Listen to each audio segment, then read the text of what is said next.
Hello everyone, welcome to the video. My name is Ian Jenkins and today we are going to be talking about a peculiar case.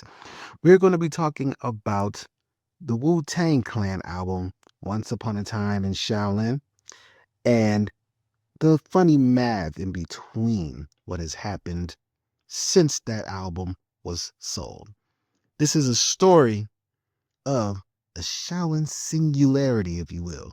It's an exhaustive analysis of the Wu-Tang Clan copyright dispute and what we call a 150% ownership paradox.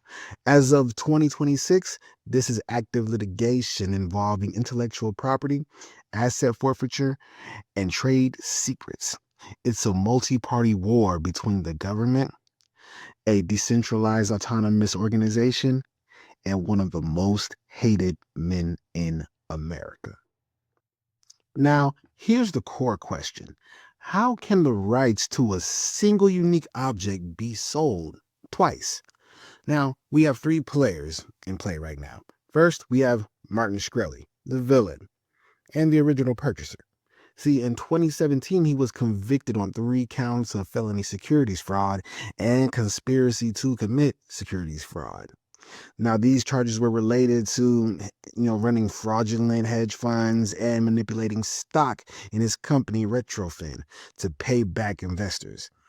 Now, he was sentenced to 7 years in prison with his release in 2022.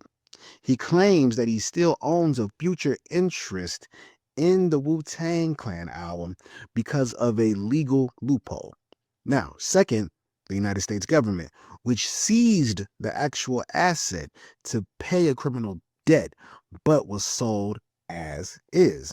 And third, PleasrDAO, the collective who paid over $4 million, but still holds a clouded title that they can't really monetize. And when you add up their claims, you get 150% ownership of one album. We're going to dive deeper into this as we go on through this video presentation. Also, there is a fourth party that needs to be mentioned. The RZA and Silver Rings. Now, the RZA, his contribution to why this whole situation has kind of blew up the way that it is will be mentioned later on in the video, so stay tuned and you'll figure out the reason why. Now let's look at the asset itself. Once Upon a Time in Shaolin is an album. It's 31 tracks across 2 CDs, housed in a hand-carved nickel-silver box made by Yaya Raouk.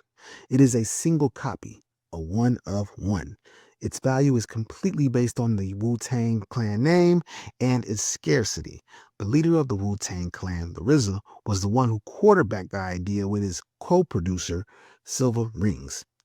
It was valued at $2 million in 2015. Now, after the CDs were seized by the government to pay off Martin Shkreli's criminal debt, it was sold in 2021 to PleasrDAO for approximately $2.2 million.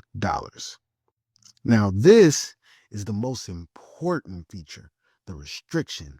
It's an 88-year commercial ban. From 2015 to 2103, the owner is prohibited from selling or streaming the music for money. The owner can only hold private listening parties to let other people listen to the album. Now, that begs the next question. Why was it built this way? The reason why is because the Wu-Tang Clan, or rather the RZA, wanted to protest the devaluation of music. The standard industry model relies on infinite copies and low unit value. Think Spotify streams or Apple Music, Amazon, etc., etc. Now, the Shaolin model flips it. It restricts the access to 0 to maximize the unit value. It's a return to the Renaissance patronage model, treating music like a high-value physical sculpture rather than just a digital commodity.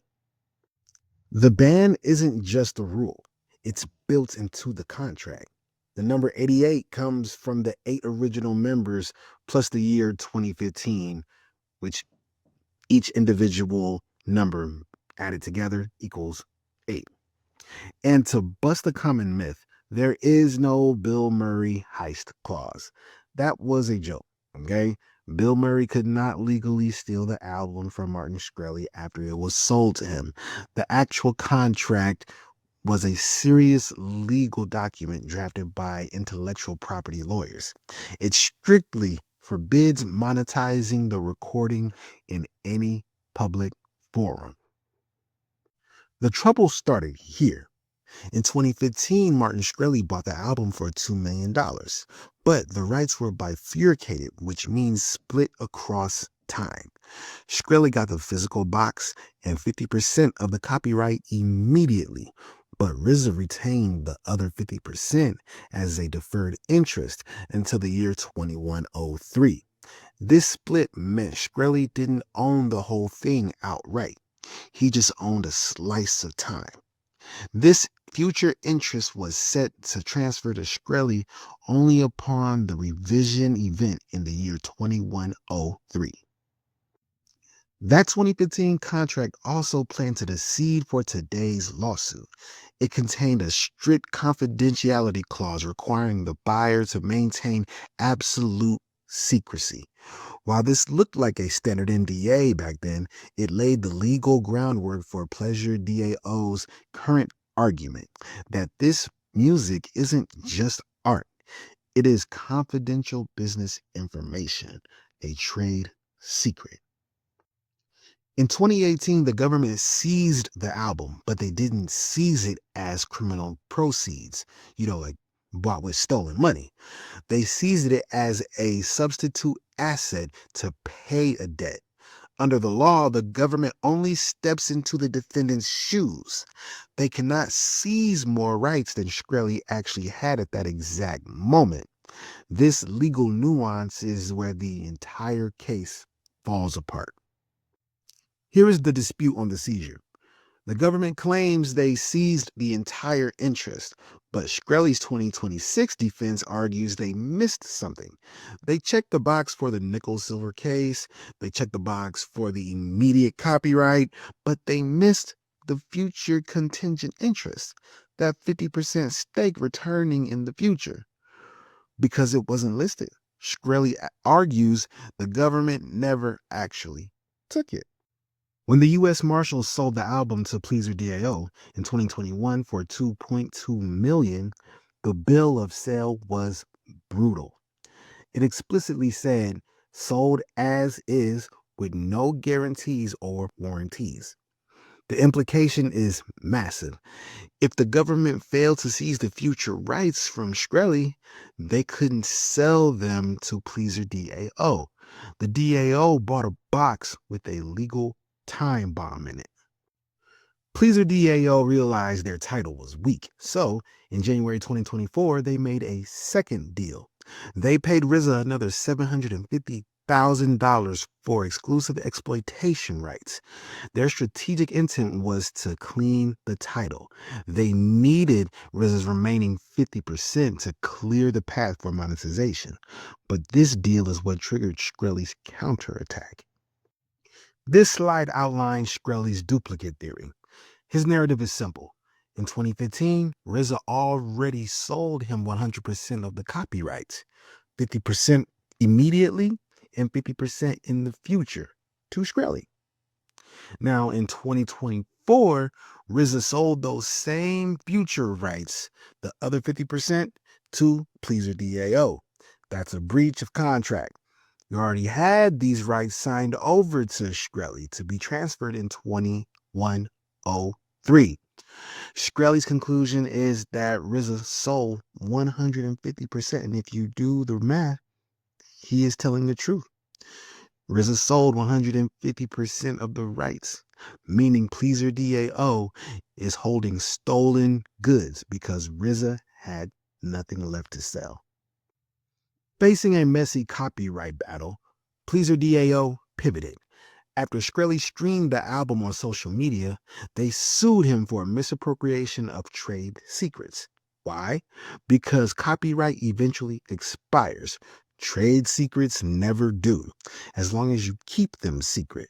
They are trying to reclassify the album to bypass the public domain entirely. This strategy isn't just theory. In September 2025, Judge Pamela Chin ruled that a unique musical work can constitute a trade secret. This is a game changer. Copyright lasts for life plus 70 years. Trade secrets last forever. This ruling effectively allows the owner to hold a perpetual monopoly on the culture. Now, PleasrDAO is trying to unlock the album using an acceleration protocol. They are selling NFTs. For every $1 input into the smart contract, the release date of 2103 is reduced by 88 seconds. Go figure, right? They've gamified the release. Buyers get a 5-minute encrypted sampler immediately, and the new release date has already been pulled back to December 2102. But is it legal? PleasrDAO argues NFT holders are a private club of co-owners, so listening is just private use. Shkreli attacks this as commercial exploitation. He argues that if he couldn't stream it for free, PleasrDAO certainly can't sell access for cash. The irony is that the time machine might be the very breach of contract that causes them to lose the rights. So here we stand in 2026. Martin Shkreli is suing for a declaratory judgment to get his future rights back.